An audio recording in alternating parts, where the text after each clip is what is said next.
Welcome to SAT Prep Thursday. Today we're doing College Board SAT Practice Test number 8, Part 4, numbers 20 through 38. This is a calculator approved section, so I will be using either a TI-30XS or a TI-30XA. Also, there's a file link in a description for this practice test. The average annual energy cost for a certain home is $4,334. A homeowner plans to spend $25,000 to install a geothermal heating system. The homeowner estimates the average annual energy cost then to be $2,712. Which of the following inequalities can be solved to find T, the number of years after installation at which the total amount of energy cost savings will exceed the installation cost?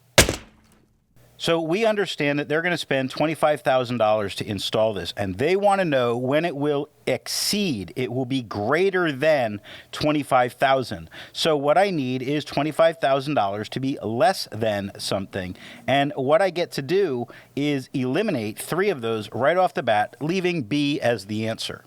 For questions 21 and 22, we're going to refer to this following information. Between 1985 and 2003, data were collected every 3 years on the amount of plastic produced annually in the United States, in billions of pounds. The graph shows the data and the line of best fit. The equation of the line of best fit is y is equal to 3.39x plus 46.89, where x is the number of years since 1985 and y is the amount of plastic produced annually in billions of pounds. Which of the following is the best interpretation of the number 3.39 in the context of the problem? Well, starting out, we know that 3.39 was the number in front of x, so it's the slope. It is the rate of change, meaning I'm going to be looking at the amount of plastic per year. So we're looking at an increase in pounds of plastic per year, which gives us D is the answer. Which of the following is closest to the percent increase in billions of pounds of plastic produced in the United States from 2000 to 2003? So we had this equation, y is equal to 3.39x, and x is the year, or the number of years since 1985, plus 46.89. Now, in this case, we're talking about x being 15. It's 15 years after 1985. And in this case, we're looking at x being 18. So if we were to go to calculate 2 different things, we'd have y is equal to 3.39 times 18 plus 46.89. This would give us a y value of 107.91. We have to figure out what happens when x is 15. So y is 3.39 times 15 plus 46.89, which gives us y is 97.74. But we want to know what is the difference, so we're going to subtract 97.74 from the 107.91. This is going to give us 10.17, and that gives us A as the answer.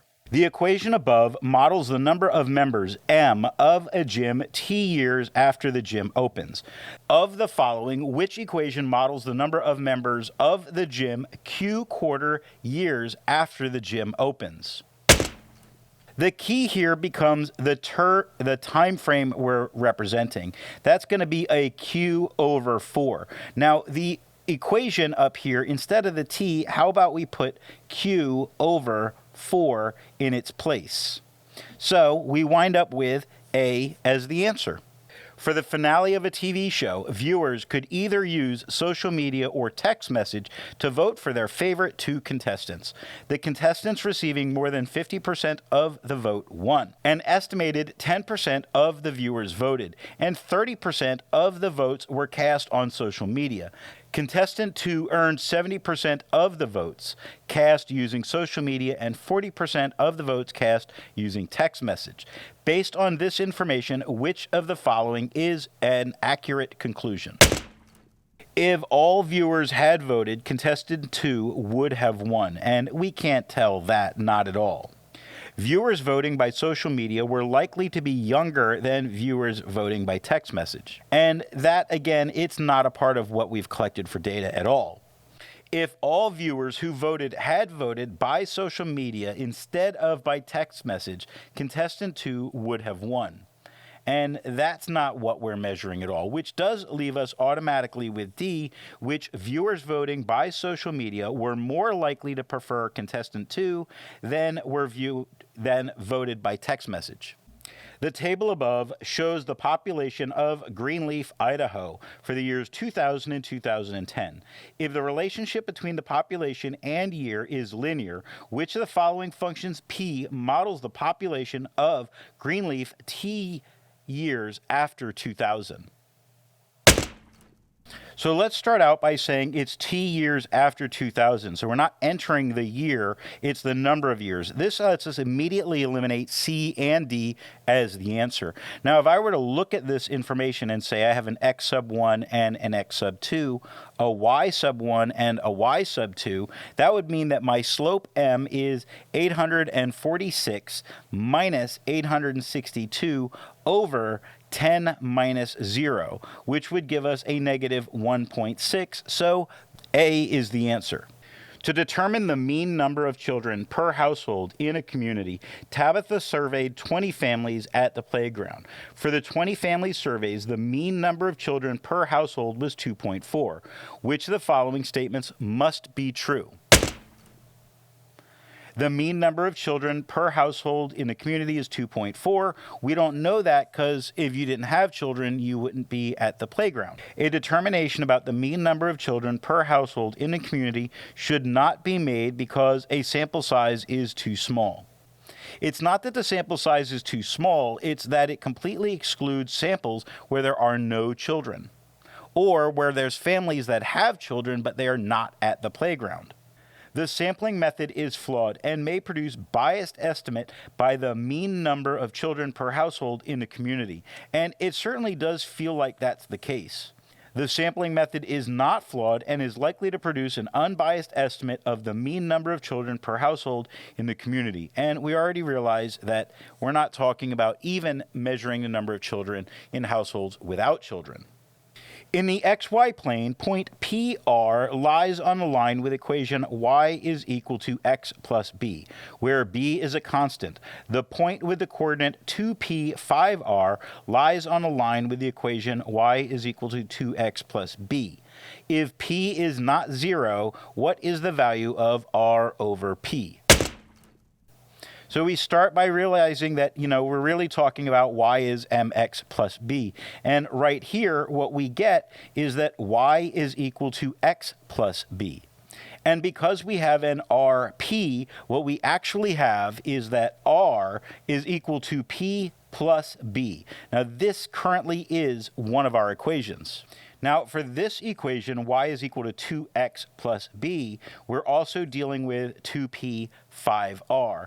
This would mean that we have 5r is equal to 2 times 2p plus b, which would give us 5r is equal to 4p plus b.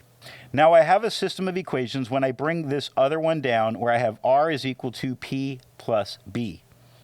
This means I can rewrite both of the equations to say 5r minus 4p is equal to b, and that r minus p is equal to b. Now I have two equations, both equal to b, and we can do substitution. So 5r minus 4p is equal to r minus p, which means that 4r is equal to 3p, or 4r over p is equal to 3, meaning r over p is equal to 3 over 4. And since r over p is what we were looking for, b is the answer. The 22 students in the health class conducted an experiment in which they each recorded their pulse rates in beats per minute before and after completing a light exercise routine. The dot plots displayed the results. Let S sub 1 and R sub 1 be standard deviation and range, respectively, of the data before exercise, and let S sub 2 and R sub 2 be standard deviation and range, respectively, of the data after exercise. Which of the following is true? So the first thing we're going to do is we're going to just figure out the ranges. We would wind up with, in this case, 88 minus 56 is equal to 32. This is my range 1. And here we have 112 minus 80, which is 32. And that's my range sub 2. So I have to have that range sub 1 is equal to range sub 2, which eliminates these two as answers. As far as the standard deviation goes, we're looking at what is a normal curve. And when we look at the original two plots, we can see that their deviations would be very different because the shapes of what's going on is quite different. So the standard deviation of one is very different than the standard deviation of the other, meaning they are not equal to each other. So D is the answer. A photocopy machine is initially loaded with 5,000 sheets of paper. The machine starts a large job and copies at a constant rate. After 20 minutes, it has used 30% of the paper. Which of the following equation models the number of sheets of paper, P, remaining in the machine M minutes after the machine started printing? So we know that we're going to be dealing with simply a y is equal to mx plus b form. And if it's not in that form, we can eliminate it as a possibility of an answer. Now, what we do also know is that 5,000 is where things started, and then we subtracted the mx. And in both these cases, we have 5,000 minus a number. But how many sheets per minute? Well, if 30% of those papers were used up, then 5,000 times 0.3 means that 1,500 sheets of paper were used. But 1,500 sheets of paper were used in 20 minutes, meaning we have 75 sheets per minute. That gives us B as the answer. The complete graph of the function f and the table of the values of the function g are shown above. The maximum value of f is k. What is the value of g of k? So the maximum value of f is k, and we can see the maximum value here occurs at 4, 3. So k is 3. Let's take a look at what happens when k is 3. Then we would get g of 3 is equal to 6, which we can see right there. So B is the answer. There are 2 atoms of hydrogen and 1 atom of oxygen in 1 molecule of water. How many atoms of hydrogen are there in 51 molecules of water? Well, 2 times 51 would give us 102. If x is equal to 1 in the equation above, what is the value of A? Let's substitute 1 into the equation so that we get 1 minus 1/2 A is equal to 0.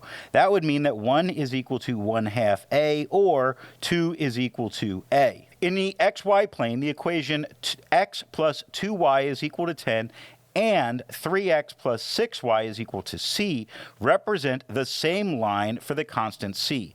What is the value of c? So let's take this equation right here and multiply it by 3. That will give us 3x plus 6y is equal to 30. Now, if you just look at this equation right here, it's the same. We get a 3x plus 6y is equal to c.